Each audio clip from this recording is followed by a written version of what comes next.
Hey there guys, so today's video is going to be a first impressions get ready with me on the Colourpop Bambi and Disney collection. So I did pick up quite a few things from this collection. At first I was only going to pick up the highlighter and one of the eyeliners, but then I ended up getting something from each character because I just thought this collection was so freaking cute. I do have some thoughts on the pricing of the palettes. The other products, I'm not as upset about the pricing because they only raised the prices of the like single products like $2, which is usually what they do for like collab collections. The only one that I do have a problem with the price with is the palette. So originally I wasn't going to get the palettes, but I just couldn't resist this cute little packaging. So I did get the Colourpop Pressed Powder palette in the 5-pan for Bambi because I just thought it was so adorable. So that's what the packaging looks like. And it has the same packaging on the inside as well. So adorable. And then it comes with this cute little mirror with Bambi. How adorable. And it comes with these 5 shades. So I'm going to show you guys a close-up of the shades. So it comes with 4 mattes and 1 shimmer. So we're just going to jump right in as I talk to you guys about my thoughts about the collection because I do have to get ready for work. So I'm going to start with the lightest shade here called Little April Shower, which is of course named after the song in the movie. And wow, that is a ton of kickback. Okay, and I'm going to use that as my transition because I can already tell that this shade would be too dark for me to put into my brow bone area because it's too tan, as you can see. I did swatch these yesterday and they are super pigmented, very, very soft shadows, which I really like. So I don't think I'm going to have any problems performance-wise. I think they're all going to perform like the standard Colourpop formula that I'm used to. So that's not my complaint. I know that the formula for Colourpop is always going to be good. That's why I keep on coming back to them and repurchasing their products. But the only reason why I picked up this palette was for collector's purposes. Because for me, even though there's been like other Disney palettes I have skipped out on that I, just didn't need, like the Misunderstood palette or the Mulan palette. I think those were the only 2 I actually skipped on buying. I've pretty much picked up all the other Disney palettes that they've come out with. First of all, this was a little bit of a random collection that they were coming out with. Like most people, they usually like tease us on Instagram on what they're coming out with, and they want you to usually guess like what's our next Disney collab, and they didn't do that this time. So then I'm going to go into the shade in the middle of the palette, which is called Young Prince, which is that darker brown matte, and I'm going to use that as my crease shade. So they didn't really do that this time. So when this was announced on Trend Mood, a lot of people were like, this is a pretty random collection, because no one was really suspecting another Disney collab this early in the year, to be honest. But honestly, they haven't really launched anything too interesting to me this whole year, honestly. The only things I've been looking forward to them is their collab collections.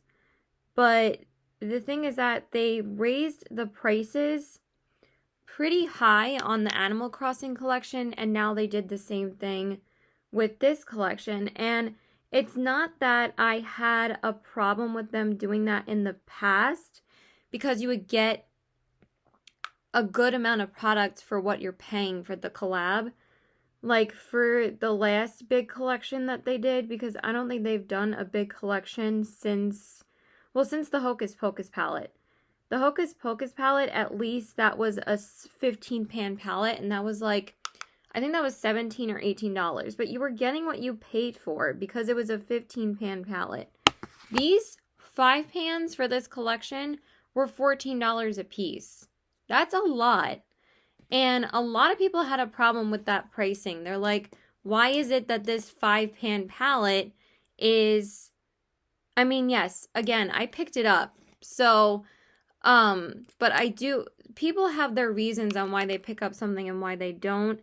But I did have a problem with the pricing. And a lot of people said the same thing I did. Even though with the Animal Crossing collection, they knew that that was going to sell out regardless if people were upset about the price or not. Because they knew that people were going to get those. Because Animal Crossing is way bigger than Disney's Bambi influence. I mean, let's get real. And then for the defining shade, I'm going to go in with this color here, which is called Kinda Bashful, which is more of the darker brown. And I think that this collection would have done better if the palettes were like, I would have not even priced them more than $10 max. And I even think that's a little bit high. But they were already raising their prices with the, like, first, like, 5 pans they came out with, I think, in, like, January or something. And people were already not happy with the price of those. Like, everybody was commenting saying, why would I pay more for a 5-pan palette when I can get one of your 9-pan palettes for the same price, if not a little bit cheaper? And even, like, the Frozen collection, like, those 9 pans were, like, $15. So that's literally paying $1 more than these Bambi palettes. And you're getting 4 extra shadows. So I understand that they have to have a markup for these collections because it's probably not up to Colourpop. It's probably up to the ones that they collab with. And since Disney and Nintendo are huge companies, they probably take a good portion of the sales. They probably take almost 50% of the profit. I would think so. And then the rest goes to Colourpop. But I think that's why. And I think maybe possibly that has to do with also that most of these Disney collabs or like other collabs are available at Ulta. I would think that Ulta would be taking a good chunk of the change, and the company, which is Disney or Nintendo, and then Colourpop gets the rest. So that's probably why they raised the prices so much, but it's still a little bit unreasonable because Colourpop all these companies obviously make bank. I mean, Disney is Disney. Disney's always going to make money on everything they touch because they're Disney. So now I'm going to use the shade Whitetail on the outer corners. These shades are performing really nicely. The only problem I do have is that there is quite a bit of kickback in this palette, so just keep that in mind. It is a bit messy. But they're performing beautifully. I knew that this palette I honestly think this palette is really, really nice. And I knew it was going to perform great. So, like, I don't have, like, as much of a problem buying stuff from Colourpop than I do, like, other brands. Because I always know the formula is going to be consistent. It's going to be good. But I do think it's unreasonable that they raise their prices so much, especially on this collection. Because they already annoyed people with the Animal Crossing collection because those 4-pan, those quads were like $12. And everybody's like, why is it $12? And then this palette is $14, so you have to pay $2 more for 1 extra shadow. And I think people were saying I'd rather get a 9-pan than buy all 4 of these quads for like $50 or $60. But the Animal Crossing collection still sold out. They knew they were going to have that following, that collection was going to sell out anyway. But it didn't sell out so fast the second time they restocked it, which I thought was funny. The Hocus Pocus and the Sailor Moon collections actually sold out faster the second time than the, because they were sneaky about that Hocus Pocus restock. Okay, so now I'm going to just prime my lids, and then we'll do the lid shade. For the lid shade, I'm obviously going to go into the only shimmer that's in here, which is Falling. I believe that's the female deer that Bambi falls in love with. And it's a really, really stunning gold. Oh, that's so pretty. This formula in this palette is really beautiful. So I have no problems with the formula. This shimmer is really stunning. But this is basically like one of the only looks I can get in this palette unless I do like an all matte look. But like I said, I mostly got this palette for collector's purposes for myself, and also because I really just wanted something from Bambi. And I just thought that these colors would be so easy to pair with like other shimmers and stuff that I might want to use with it. So it would motivate me to use this palette along with like single shadows maybe. I feel like I get more motivated to actually use single shadows if I have like a pairing palette to use with it rather than just other single mattes with it. That's just how I am, because most of my singles in my collection just are pretty much untouched. I used to use my Makeup Geek ones like all the time, but then when I started getting more and more palettes, I just don't really use them anymore. And I mostly got this so I could pair it with my Pat McGrath palette, so that's such a beautiful shimmer. Wow, that is gorgeous.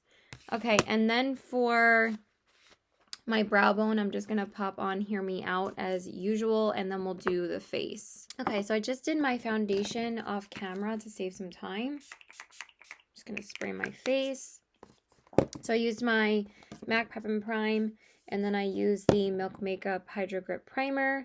And then for my base, I used the Dior Backstage foundation in the shade OW, 0W. And then I used my Urban Decay Stay Naked concealer in the shade 10NN. I love this concealer.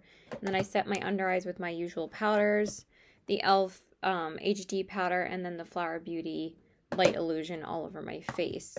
So now we're going to go into one of the liners. So I'm going to take the Colourpop Cream Gel Liner in the shade... Actually, it's the Cream Gel Pencil in the shade Purdy. And this is supposed to be a new cream formula from them. So this is what the packaging looks like. So cute. And this one's like a purple shade, so I thought it would go perfectly with the sweater I'm wearing today. So I'm just going to put that on my waterline. And this one represents flower, so I think it's so cute. I wanted something for flowers, so I got one of the liners. So this one isn't exactly full opacity. Usually I get pretty full opacity with Colourpop liners. So I'm a little bit surprised that this isn't. But again, this is a different formula. Sorry. I don't know why I have eye goo.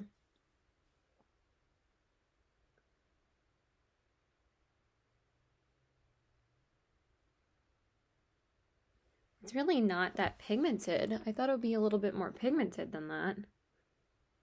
It might be just because my waterline's really, like, watery right now. But I don't seem to be getting too much color payoff.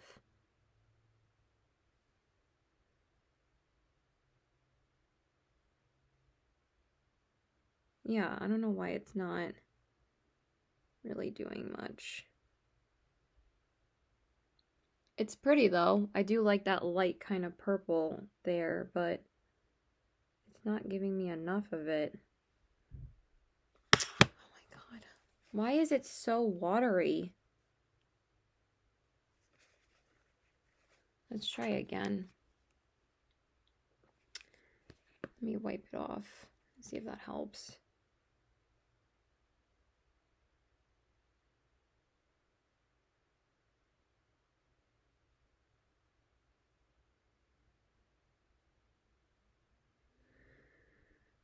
It's not really giving me that much color payoff. It's good on this eye, but this one, it's like not really giving me enough. I'm really annoyed right now. Okay, and now I'm just gonna pop on this shade from Colourpop on my inner corners because again, there's only one shimmer in the Bambi palette, so I'm just going to use the color I'm trying to hit pan on my inner corners. I went ahead and did my mascara off camera as well.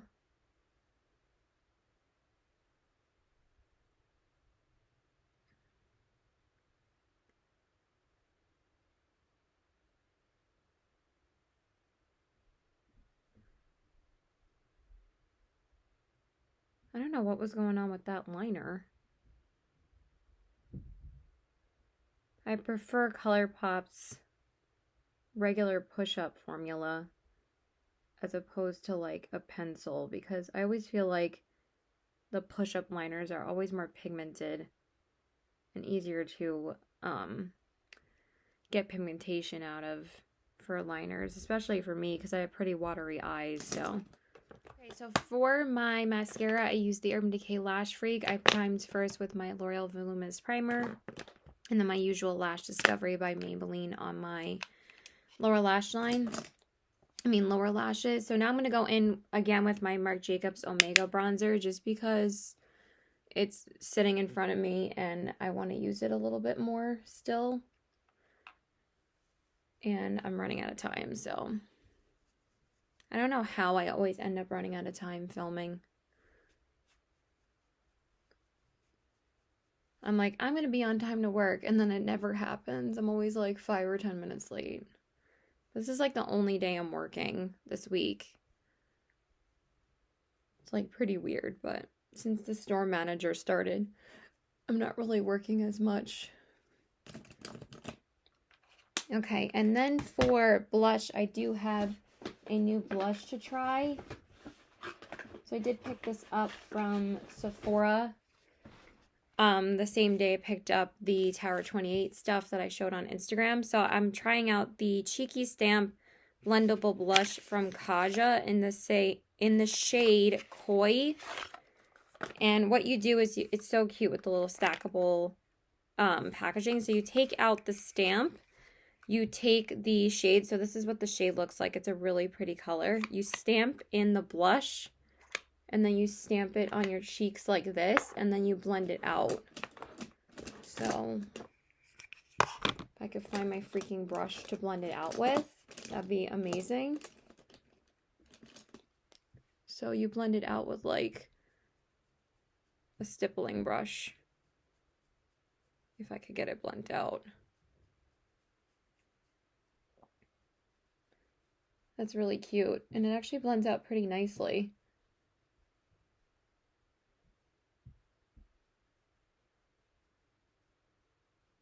That is very pigmented. I always think that these blushes are going to be like, oh, not that pigmented, and then it's like, holy crap, pigmented.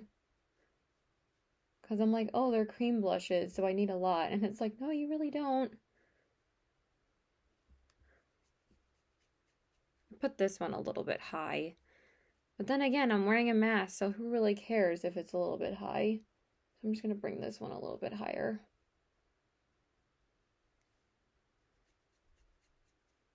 I'm going to try and just blend it out with a regular brush now. Yeah, that's pretty. I still brought it a little bit too high with that one, so I'm going to try and bring this one up too. Yeah, that's very pretty. It's a little bit uneven, but I don't really have any time to fix that. This actually works with a regular brush too. But holy crap, that is a lot of pigment.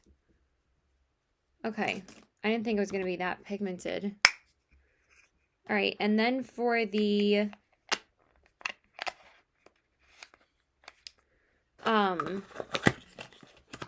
highlights, I do have the Bambi Morning Glory highlighter. Look how cute it is with the little characters on it.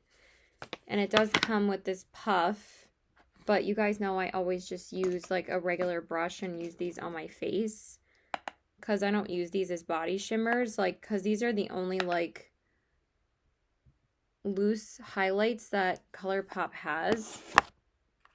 They don't really have like normal loose highlighters, So I'm just going to take that and apply it, and it's a very, very pretty shimmery gold highlight. See, once I put the highlight on, the blush isn't as prominent on that side because basically the highlighter goes over it. So that's why I wasn't too worried about that. And it's a really pretty gold. It's more like, it's pretty dark, but it's still suitable for my skin tone, but I also think it's going to be nice for darker skin tones as well. So I do like it's kind of a universal shade.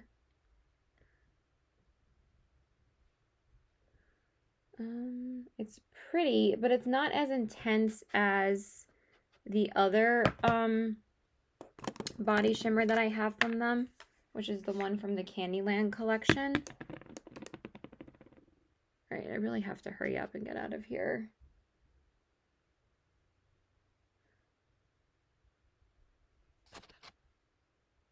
Why do I spend so long on my highlighter? Like, I don't know why it's not pigmented enough. All right, that's good enough. It's really pretty. Okay, and then for the lips, I lined them with Colourpop's Good and Plenty, and then went in with the Natasha Denona I Need a Nude lipstick in the shade Jennifer, and then I'm going to go in with the Thumper gloss that I got, and I'm just going to put that on top because I wanted a soft pink. Look how cute it is with the little Thumper on it. Like, how adorable. And I love the little green cap. And I'm going to put this on to top it off. It's a really pretty, shimmery, light color. And I actually really liked it when I tested it out last night. I don't normally love these glosses, but because I don't really love the scent on them.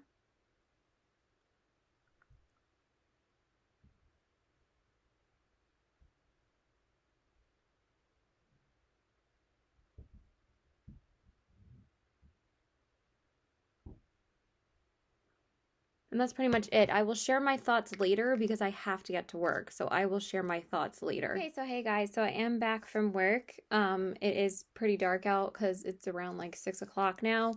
So I've had this makeup on for about like 5 hours now. And I really like how the eyeshadow looks still. And I actually think that the blush held up pretty nicely. And the highlight still looks really pretty too. And I do wear all of this typically underneath my mask still, and I think the foundation looks great too. And I did reapply my lips, but sometimes, you know, if I wear a regular lipstick, I don't normally do check-ins like this, but I'm just telling you guys why my makeup looks a little bit, you know, different. When I wear a regular lipstick, it will like wear a little bit around my mouth because I'm wearing a mask, so just wanted to say that. Okay, so as far as the Bambi collection goes, I thought that this palette performed really, really well. I had absolutely no problems with the way that the shadows performed. I actually thought that these were a super, super smooth formula. I really, really liked these. Maybe they upgraded the formula in these, and that's why they might have had to charge a little bit more. But I think it's due to the licensing part. I don't think it's due to, you know, what you get, because you really don't get too much product in these shadows. But I had no problems with them. I mean, again, I love Colourpop's formula for eyeshadow, so I usually don't normally have any problems with their formula. But I just thought that these performed so well. Really nice and super smooth, and the shimmer shade was beautiful. So I have absolutely no complaints about the formula. I think it's a solid little palette. I just think it's pretty overpriced. As far as the cream gel liner goes, I'm going to have to try the other one in order to tell you guys like what I actually think of the formula. But I didn't love how this one applied. It was pretty hard to get full pigmentation out of it. I do prefer their push-up liners more than this like new cream gel formula in this pencil. I liked it, but I probably need to bring my concealer a little bit less high this time next time, because I kind of like brought it up a little bit underneath like where my waterline is, where I usually don't typically bring it up that high because I do wear contacts. But I liked it. I will probably try it with a little bit less makeup and see how it applies. And then as far as the highlighter goes, I do think it's very pretty. I don't love this one as much as the Candyland one that I have. I feel like that one is like very, very smooth and super blinding. I do think this one's very pretty. It's not like it doesn't perform like a typical Colourpop highlighter does. I just feel like I want it to be a little bit more like maybe less warm gold, but I do think it's very pretty. I really like it, but I do prefer the one that I have over this one. And then as far as the gloss goes, I did bring it with me to work, so I'll just take it out. If I could find where I put it. I put it right here. I'll just reapply it for you guys while I'm on camera. Because they kind of wear off. I mean, I'm about to take it off anyway because we're going to eat dinner soon. But I actually really like this one. This one's the shade Thumper. And I actually really liked this. Normally I don't love the Luxe glosses, but this one's a really nice lightweight formula. I don't know if they've changed up the formula a little bit, but it doesn't feel as like, I feel like the Colourpop lip glosses can sometimes be a tiny bit sticky feeling, but this one feels really lightweight and really nice, and I think it looks really pretty over the lipstick that I paired it with. I really liked how it looked, so I think it was a really pretty gloss. And then the blush I actually really, really like. I actually think it still lasted on my skin, like it's still there, so I really, really like it. And it faded to be like a really nice, like light wash of color rather than being like that super pigmented color when I first put it on. So I really liked it. So really like that. And yeah, that's pretty much it, you guys. So please like and subscribe. Follow me on my Instagram at CBW819. And I hope you guys enjoyed my thoughts on this collection. Let me know if you guys have picked anything up from the Bambi collection. I would love to know. I just thought the packaging was so adorable. And yeah, that's pretty much it. Bye.